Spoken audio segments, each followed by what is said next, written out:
Business consultant ভিডিওতে আপনাদের স্বাগত। আজকে কথা বলবো, আপনি যদি নতুন ব্যবসা শুরু করতে চান তাহলে আপনার ব্যবসায়িক পরিচয় হিসেবে আপনার কোন ধরনের ট্রেড লাইসেন্স করা উচিত। দেখেন, বাংলাদেশে 2016 সালে যে গ্যাজেট পাস হয়েছে তাতে বলা হয়েছে বাংলাদেশে টোটাল 294 ধরনের ব্যবসায়িক ট্রেড লাইসেন্স হয়ে থাকে। তাহলে আপনার ব্যবসার ধরন কোনটি, কোন টাইপের ট্রেড লাইসেন্স আপনার করা উচিত, এই সম্পর্কে আপনার যদি নলেজ না থাকে তাহলে আপনি বিপদেও পড়তে পারেন।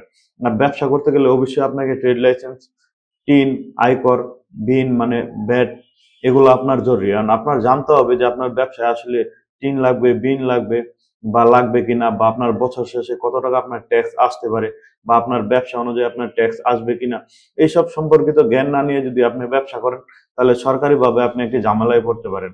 আর ব্যবসা করতে গেলে অবশ্যই আপনাকে ট্রেড লাইসেন্স করতে হবে, তারপর আপনাকে টিন করতে হবে। দেখেন, টিন এরকম, আপনার যদি বছরে 3 লক্ষ টাকার উপরে ইনকাম হয় সেক্ষেত্রে আপনাকে সরকারকে ট্যাক্স দিতে হবে। ট্যাক্সের পরিমাণও খুব কম, যত আপনার ইনকাম বেশি হবে সেক্ষেত্রে আপনার ট্যাক্সের পরিমাণ বাড়বে।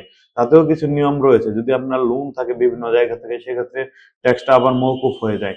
তো বিভিন্ন বিষয় চিন্তা করে আপনাকে ব্যবসা করতে হবে।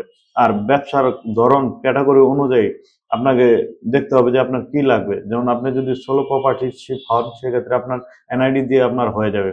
যেমন সাথে লাগবে আপনার ছবি, তারপর আপনি যদি কোনো কিছু ভাড়া নিয়ে থাকেন দোকান বা অফিস, ওটার আপনার বাড়িওয়ালার সাথে যে চুক্তি হয়েছে ওটার কাগজ, বা আপনার ওইখানে বিলের কাগজ, এইগুলো। তো আপনি যে ধরনের ট্রেড লাইসেন্স করতে চান না কেন ওইরকম পেপারস আপনাকে শো করতে হবে সরকারি নিয়ম অনুযায়ী। তো আপনি যদি ব্যবসা শুরু করতে চান আর এই নিয়মগুলো না জেনে শুরু করেন সেক্ষেত্রে আপনার সমস্যার সম্মুখীন হবেন। আর আপনাকে বুঝতে হবে আপনি কোন ধরনের ব্যবসা করতে যাচ্ছেন। আপনার ব্যবসাটা যদি লম্বা সময় করতে চান তাহলে আপনার কোন ধরনের লাইসেন্স করা উচিত। তা এর ব্যতীত বিভিন্ন ক্যাটাগরিতে, যেমন ঠিকাদারি যারা করে তাদের আলাদা আলাদা লাইসেন্স রয়েছে, আলাদা আলাদা ডিপার্টমেন্টে আলাদা আলাদা মন্ত্রণালয়ের আলাদা আলাদা লাইসেন্স। তো আপনাকে জেনে বুঝে তারপর আপনাকে ব্যবসা করতে হবে। আপনি কি ব্যবসা করতে যাচ্ছেন, কোন ধরনের ব্যবসা, এটার যদি সঠিক জ্ঞান না নিয়ে থাকেন তাহলে আপনার সমস্যায় পড়ার সম্ভাবনা অনেক বেশি। তো আমি আশা করবো আপনারা বুঝতে পেরেছেন। আর ব্যবসায়ী সম্পর্কিত কোনো সমস্যা সমাধানের জন্য বিজনেস কনসালটেন্ট বিডি আপনাদের পাশে রয়েছে।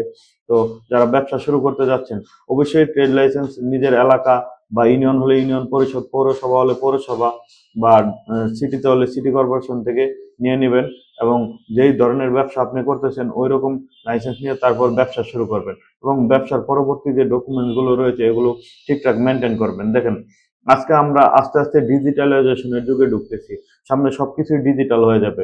যদি আপনি ব্যবসায় কোনো ঠিকঠাক না রাখেন, সবকিছু অনলাইনের মাধ্যমে ওকে করে না রাখেন, তাহলে ইন ফিউচারে আপনাকে সমস্যায় পড়তে হবে। তো আশা করবো যারা উদ্যোক্তা হতে চাচ্ছেন একটু জেনে শুনে সতর্কভাবে আপনারা ব্যবসা শুরু করবেন। কাগজপত্রের বিষয়গুলো অবশ্যই ক্লিয়ার রাখবেন, তাহলে আপনারা আশা করি ব্যবসা স্মুথলি এগিয়ে নিয়ে যেতে পারবেন। আশা করি আপনারা বুঝতে পেরেছেন। ধন্যবাদ।